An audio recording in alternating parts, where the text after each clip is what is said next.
Mothers and fathers, especially. You got these little young kids, man, these young boys that's out here in the streets. They wilding out. They doing whatever. This is to them. I'm speaking strictly to them. Not to y'all, but to them. But you need to go get them and let them hear this. That's what you need to do. You need to go get them and let them hear this. I witnessed today my partner's son, 15 years old, get into some gunplay on the runway. He gone. He not dead, but he going to jail now. He going to jail. He going to do a whole lot of time now for what just took place. Man, listen, I make a lot of videos, y'all. Young dudes, your homies. You know, girls too if you in that life. But homies, if you in this life, if you in this life where you packing these guns, handguns, chopper sticks, blickies, whatever y'all call them in this day and age, and you feel it make you cool, you feel it makes you a big man, you feel it makes you somebody that's not to be messed with. If y'all feeling that way, it's a false bravado, homie. It's false. It's not. It's wrong. Because the same way you feeling about it, the next youngsters out there that's in y'all age group or whatever, even older or younger, they got the same thing, homie, and they feeling the same way about it. You know, a lot of times y'all want to pull these guns and talk crazy, and you expect for somebody to get scared, bow down, run, or whatever. But you got people out there, homie, that ain't gonna run. You got people out there that ain't gonna bow down. You got youngsters out there that's not scared.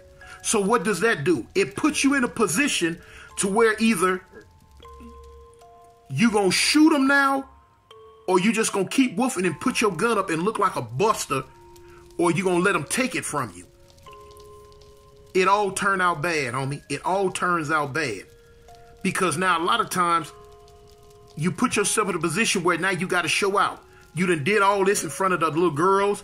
You done did all this in front of your homeboys. You done did all this.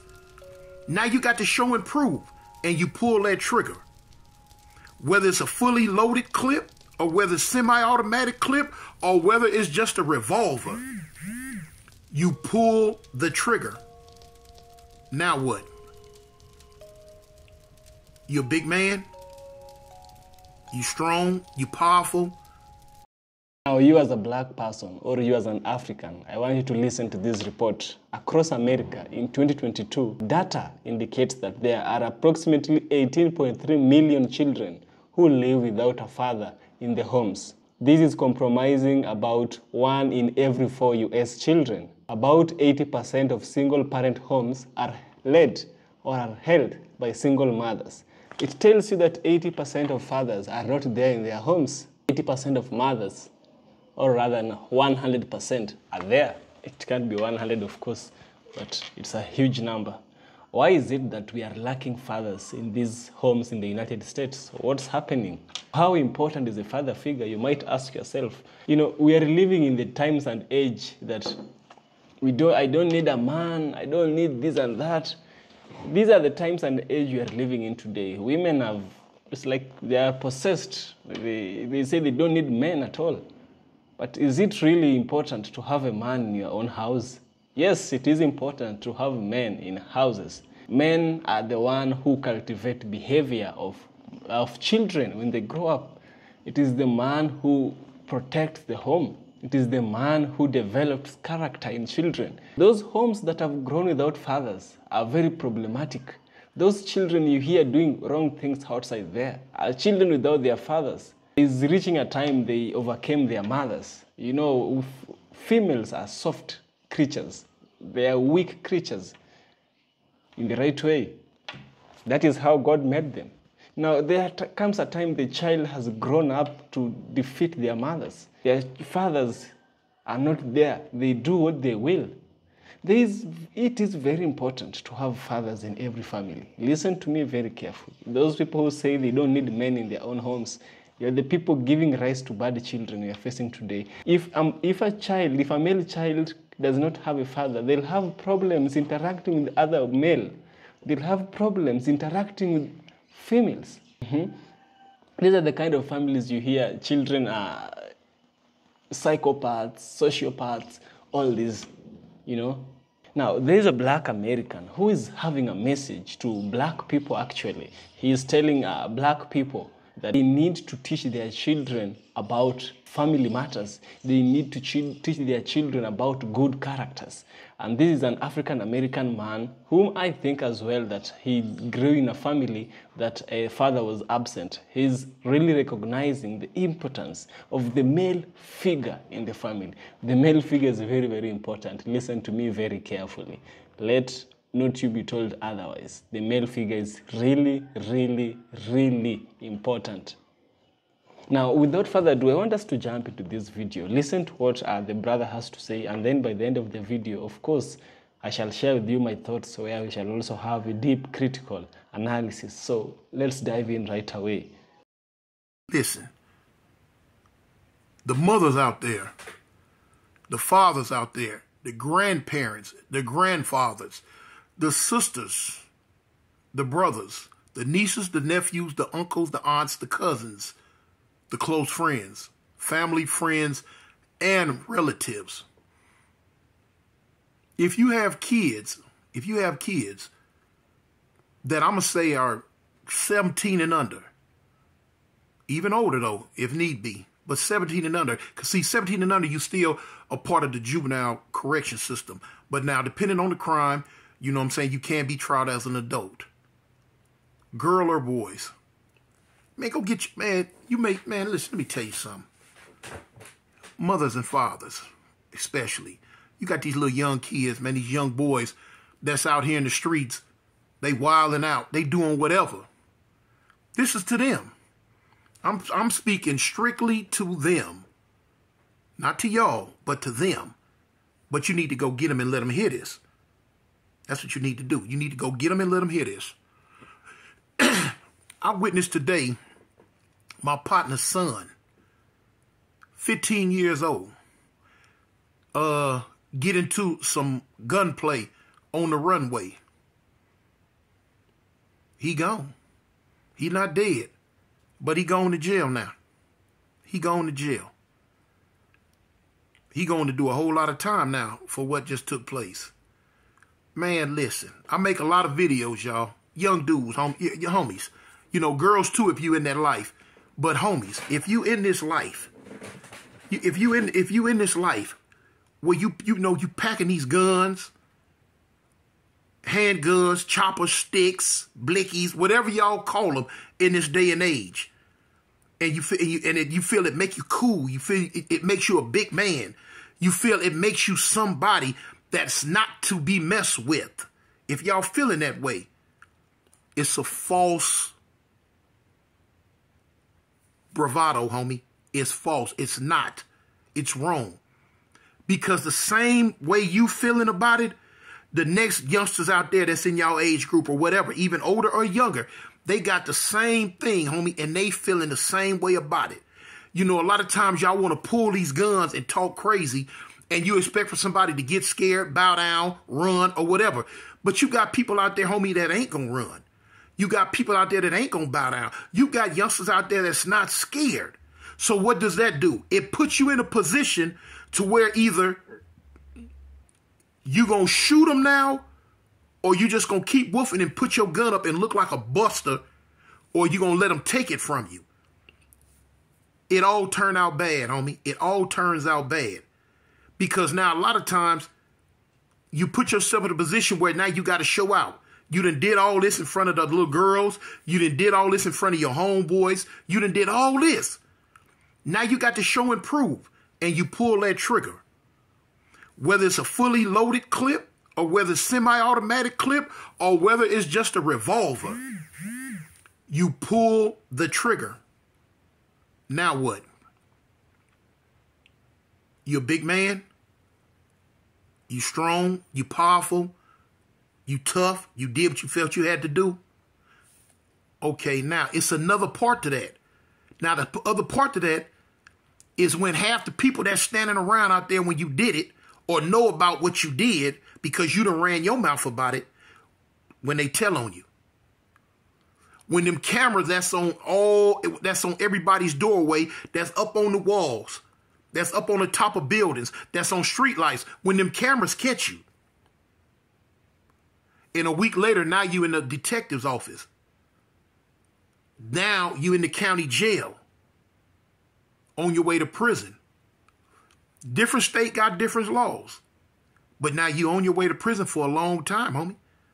So you think in your mind, oh, it ain't nothing, I can do it. You say that now. Man, I seen so many, man, in the last 40-something years, man, I did almost all of them. Between juvenile facilities on up to prison. In the last 40-something years, the majority of that 40-something years, homie, was spent behind bars. So I know. I wish somebody would explain to me then what I'm trying to explain to y'all now. It won't register until 2-3 days later. I've seen it a million times. Here it is. They killed somebody Monday. They shot somebody Monday. Now they in the county jail Wednesday. By that following Monday, they crying.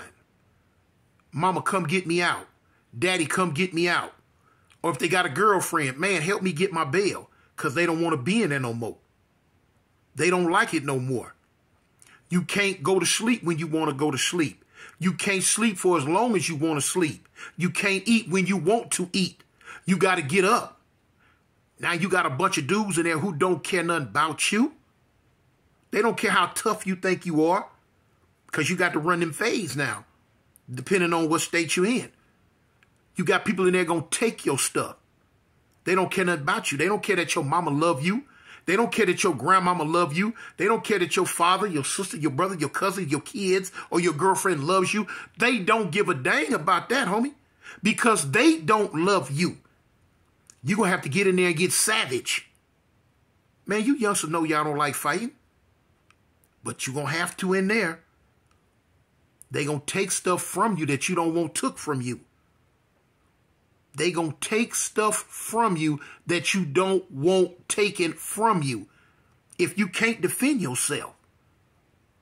They going to take your phone time from you. You don't get to get on the phone and call mama and cry to come get me. They going to take your food from you. And when you catch store, if you can't protect your store and defend yourself, they going to take that from you. You don't get to eat your cookies and soups that you just bought with the money your girlfriend or your mama sent you. They gonna take your shoes from you. Nah, fool, walk around barefooted. You ain't tough enough to walk around with shoes on no more. We need these. Your clothes, your soap, your deodorant, your toothpaste, your pride.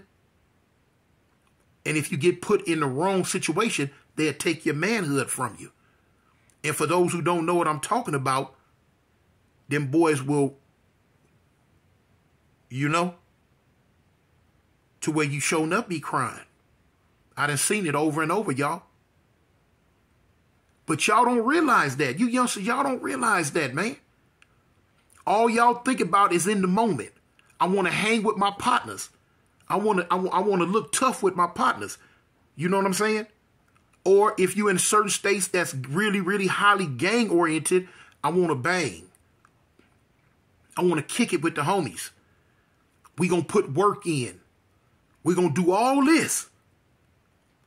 But then it gets show enough real when you go do this because you feel you obligated to do it because you down for the set. It get bad on you when the same dudes that was in the car with you be the same ones that point you out on that stand. They be the same ones that send you to prison for another 70, 80 years of your life. Basically, they sending you there to die. It ain't nice, homie. Them hard beds, them steel floors, it ain't nice. All them other races that don't care nothing about you. And then you got to deal with half the people that are the same race as you don't care nothing about you. You don't realize it till it's too late, man. I'm telling you this now, hoping that it sink in before it's too late. Before it's too late. It's a big difference, man, when you sleeping on a bed made out of steel with a mattress that thin versus the bed you in now. Man, y'all need to just stop, man, and look at when you going into churches, when you going into Popeyes, when you going into the KFC and you ordering what you want to eat, when you want to eat it, how you want to eat it, made up, shaped up, twisted up, and presented to you how you want to eat it. Versus get up, child call, let's go, clear the dorm. And you walk through that line and then people putting that food on your plate that look like some Bigfoot stepped on, and you eat it or you don't eat it. They don't give a dang if your stomach touch your back. This is what we serving you. It ain't Burger King no more, have it your way. It's the prison system's way. But see, y'all wasn't thinking about that when you was in the street with them guns. See, let me show you something, man. A lot of y'all not built for that thing, man. Y'all not built for it. You got to check them guns in at the back gate. A lot of y'all don't know what it is to do hand-to-hand combat. A lot of y'all don't know what it is to look a man dead in his eyes and have to try to kill him. Because why? He's looking you dead in your eyes, trying to kill you with a blade that's longer than you. Your body is thick. That when he sank it in you, it'll go in your chest and come out your back. Y'all don't want that, man. Y'all don't want that. I'm not built for that, homie. But when you go behind them bars, you ain't got no choice but to be built for it now. Because it's going to come like that. You got dudes walking around. I'm a big dude. Me personally, I'm a big dude. I know I'm a big dude. I'm 6'2". Well, you could say 6'3". Man, I weigh 355. You got dudes in that prison system, man, that make me look like a crumb. You feel what I'm saying? That even I look up and say, God dang, this fool big. You feel what I'm saying? And when you come at, that's their world. When you come into their world, they gonna look at you like you a piece of meat, homie. They gonna look at you because they know now that you ain't nothing but a lamb. Y'all, but y'all think y'all tough. Y'all don't take what I'm saying as offensive to y'all. I'm just giving it to you in the real. And when they come for you, you know what they gonna tell you? Welcome to my world. You had to check them guns in at the back gate. You ain't got that gun no more, son. You can't drive past me at 80 miles an hour and shoot up everything on the streets. No. No, homie. You got to look me in my face and do something to me if you don't want me to do something to you. And if it ain't in you, homie, you seen a bad day. But why go through it when you can stop it now? You can stop it now, homie. Love don't love nobody. You got to love yourself. You got to love your family, man. See, I didn't know no better. I loved the streets more than I loved my family because I was young and stupid. And it took me many, many years to realize that the streets didn't love me the way my family loved me. You know what I'm saying? It's going to be a million nights when you up in there and you hear them bars closing. You can't win. You ain't going to never outlast that steel and that cement. It was there before you was born. It's been there your whole life on this planet. And it's going to be there when you dead and gone, man. You not going to win against that steel and that cement, homie. You not going to win. You not going to outlast it. You not going to outfight it. You can't whoop it. It's going to whoop you.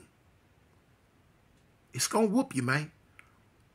It don't have to whoop you to the point to where you just lay down and give up, which a whole lot going to do that. But it'll whoop you to the point to where you say, man, why did I do what I did? If I could just go back in time and do it different. If I could just have one more chance. One more chance. Do you know how many dudes sitting in prison all around the United States, in the feds and the states, that plead and when they behind closed door, cry real tears and tell God, God, if you just give me one more chance, I promise you I'll do it right. God, if you just give me one more chance, I promise you I'll do it right. The majority of them ain't going to get that chance. The majority of them not going to get that chance, homie. And if you listen, and if you on the streets right now, and you listen to me, and you listen to what I'm saying, this is your chance. This is your chance, homie. Don't blow it. Put them guns down, man. Put them guns down. You know, it's a saying, if you live by it, you die by it, homie. You got some people, homie, that's in prison, never coming home, but they are considered the lucky ones. The unlucky ones are the ones that's over there in that field that's making a hump in the ground right now.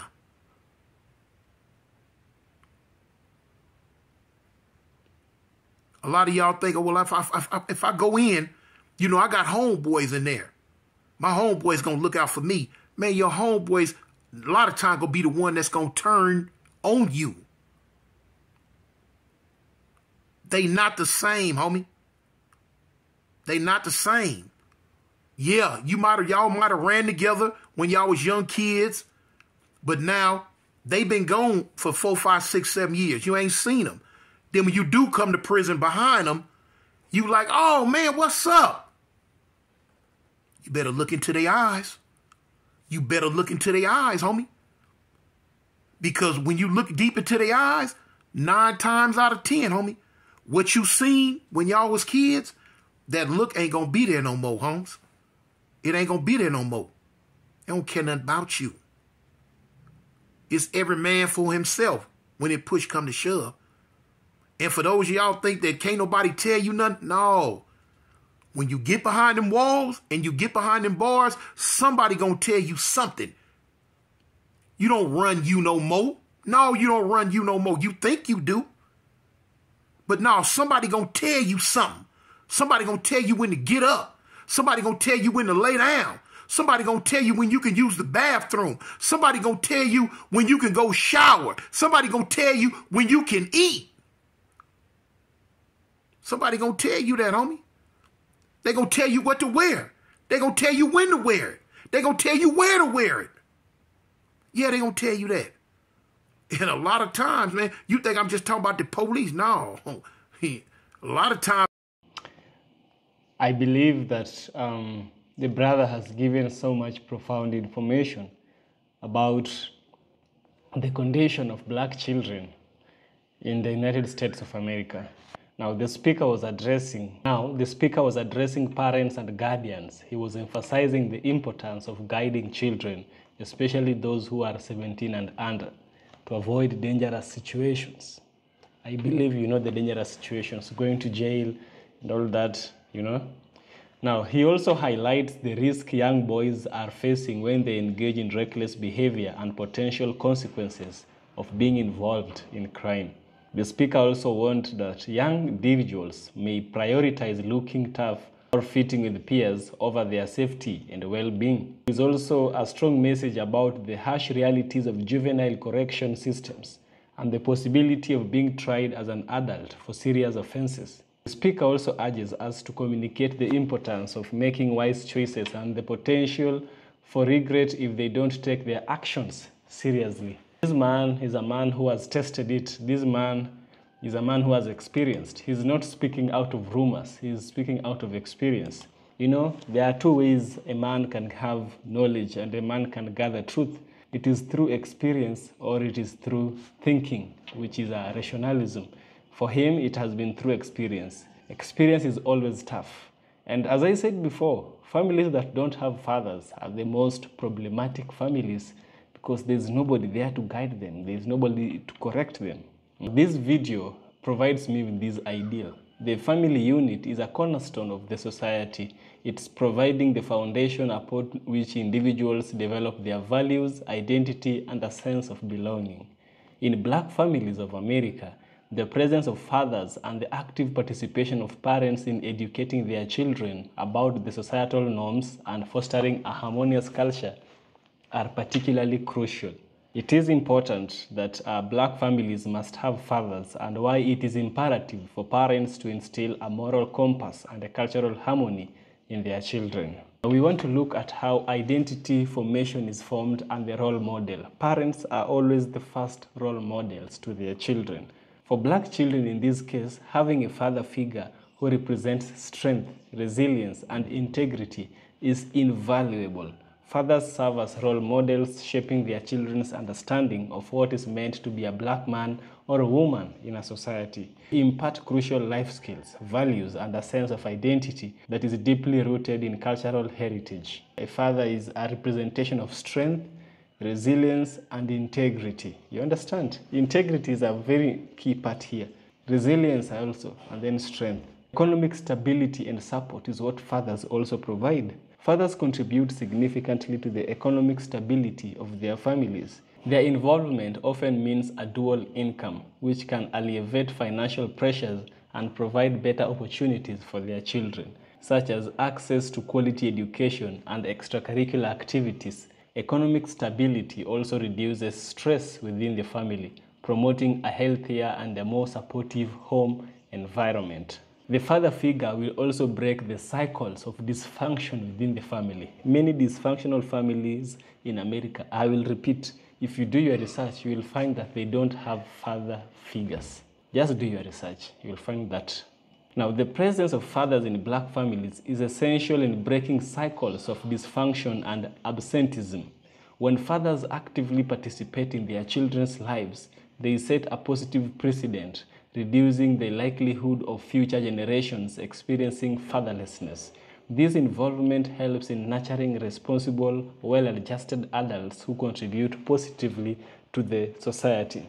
Now, what is the role of parents in teaching the right and wrong? Right and wrong means morality. Morality is what will prevent children from going to jail. Morality is what will teach them how to live in harmony with one another. You understand? Moral development is the first key point. Parents are the primary educators of their children, especially when it comes to moral development. Teaching children the differences between right and wrong lays the foundation for ethical behavior and decision making. Parents instill values such as honesty, integrity, empathy, and respect, which guide the children throughout their lives. Socialization and norms, which is also added by the parents and the father figure's involvement.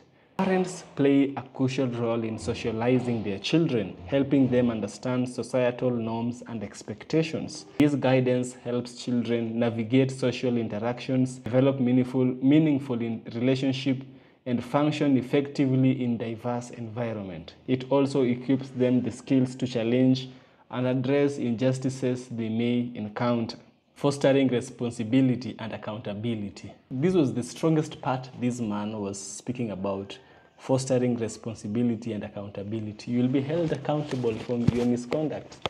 Don't do things because you think you are young and maybe the system will be lenient on you. Some sentences or some cases, even if you are young, you will be judged as an adult and you will face the fullest harshness of the law. Now, teaching children about right and wrong also involves fostering a sense of responsibility and accountability. Parents guide their children in understanding the consequences of their actions. This sense of accountability is essential for personal growth and the development of a strong moral character. Also, cultivating a harmonious culture. Another thing is cultural heritage and identity. Parents play a pivotal role in transmitting cultural heritage and identity to their children. In black families, this involves educating children about their rich history, traditions, and contributions to the society. A strong cultural identity fosters pride, self-esteem, and a sense of belonging, which are crucial for psychological well-being. Cultivating a harmonious culture within the family involves promoting unity and respect for diversity. Parents teach their children to appreciate and respect different cultures, perspectives, and backgrounds. This openness fosters a sense of community, solidarity, which extends beyond the family unit to the broader society. Effective communication and conflict resolution skills are essential components of a harmonious culture. Parents model and teach these skills, helping their children navigate disagreements and challenges in a constructive manner. This ability to resolve conflicts peacefully is fundamental for maintaining healthy relationships and a supportive family environment. The presence of fathers in black families and the active involvement of parents in teaching their children about right and wrong and fostering a harmonious culture are indispensable for the development of well-rounded, responsible, and resilient individuals. Fathers provide emotional stability, role modeling, economic support, and a break from cycles of dysfunction. Meanwhile, parents' role in moral education and cultural cultivation ensures that children grow up with a strong ethical foundation, a sense of identity, and a sense of responsibility, with the ability to contribute positively to the society by recognizing and embracing these cultural responsibilities. Black families can nurture the next generation to thrive in an increasingly complex world. I love how this brother has come up front and he has talked to the black families to realize how much them standing as parents will save their families, save their children from the impending doom that might face them. And I love that we've reached this conclusion that fathers and all parents should be available to our children to bring up their well-being. Otherwise, we will still be having the same problems. We should have the rate at which children are fatherless should reduce, and this will help reduce the problem. This is EFK Original Documentaries. If you like what I do, you know what to do. Subscribe, like, support me on Patreon, join my Patreon membership. I so much appreciate for your support. See you in the next one, where we shall also have deep critical analysis. Let's go, let's go.